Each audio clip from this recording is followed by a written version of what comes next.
মধ্যপ্রাচ্য আবারও জ্বলছে। ২০২৫ সালের জুন ইতিহাসের পাতায় যুক্ত হল এক নতুন যুদ্ধ, ইরান বনাম ইসরায়েল।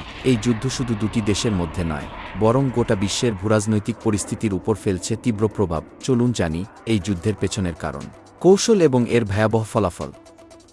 এই শত্রুতার শুরু ১৯৭৯ সালে ইরানে ইসলামী বিপ্লবের পর ইসরায়েলকে শয়তানের বন্ধু হিসেবে চিহ্নিত করে ইরান।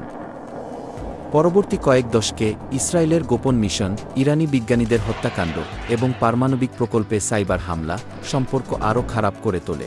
আর ইরান সে গোটা অঞ্চল জুড়ে হিজবুল্লাহ, হুথি ও হামাসের মতো গোষ্ঠীদের সহায়তা দিয়ে ঘিরে ধরে ইসরায়েলকে। এটা শুধু রাজনৈতিক শত্রুতা নয়, এটা হয়ে ওঠে বিশ্বাসের সংঘর্ষ। ১৩ জুন ২০২৫ ইসরায়েল শুরু করে অপারেশন রাইজিং লায়ন, গভীর রাত, মসাদ, স্যাটেলাইট, ড্রোন এবং জাহাজ থেকে পরিচালিত বিস্ময়কর হামলা। লক্ষ্য ইরানের পারমাণবিক কেন্দ্র, ড্রোন ঘাঁটি এবং সামরিক যোগাযোগ ব্যবস্থা। একের পর এক বিস্ফোরণ, ইরানের আকাশ প্রতিরক্ষা থেমে যায় ৩০ মিনিটেরও বেশি। এই মুহূর্তেই যুদ্ধের গতি পাল্টায়, ইরান ও চুপ করে বসে থাকে না। ১৫ জুন শুরু হয় তাদের প্রতিশোধ, অপারেশন ট্রু প্রমাইজ।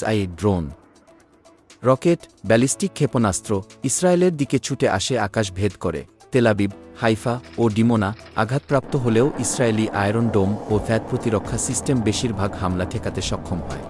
তবুও যুদ্ধের ছায়া পড়ে দুদেশের নাগরিকদের প্রতিদিনের জীবনে। তেহরানের রাস্তাগুলো ফাঁকা, মানুষ ছুটছে বাংকারে, ইন্টারনেট ব্ল্যাকআউট, বিদ্যুৎ নেই, হাসপাতালে ওষুধ নেই, খাদ্য সংকট। আর ইসরায়েলে স্কুল বন্ধ, রাত্রি কাটছে বোমা শেল্টারে, চারদিকে আতঙ্ক, পালানোর জন্য কাপড় পরার সুযোগ পাচ্ছে না।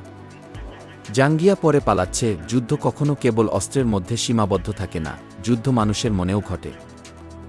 যুদ্ধ থামাতে জাতিসংঘে আলোচনা চলছে, যুক্তরাষ্ট্র সরাসরি ইসরায়েলকে সহায়তা দিচ্ছে, ব্রিটেন পাঠিয়েছে জাহাজ, ফ্রান্স চাইছে মধ্যস্থতা, রাশিয়া আর চীন ইরানের পাশে অবস্থান নিয়েছে। একই যুদ্ধ, কিন্তু ভিন্ন ভিন্ন ব্যাখ্যা। তেল বাজার অস্থির, ব্যারেল প্রতি দাম $১২০ ছাড়িয়ে গেছে। হরমুজ প্রণালীতে সামান্য কোনো ঝুঁকি মানে বিশ্ব অর্থনীতিতে ঝাঁকুনি, শেয়ার বাজার, ক্রিপ্টো, আন্তর্জাতিক ট্রেড সবকিছুই আতঙ্কের ছায়ায়। এই যুদ্ধ কোথায় গিয়ে থামবে কেউ জানে না। একদিকে পারমাণবিক হুমকি, অন্যদিকে আঞ্চলিক শক্তির টানাপোড়েন। হিজবুল্লাহ এখনও নিষ্ক্রিয়, কিন্তু কতক্ষণ?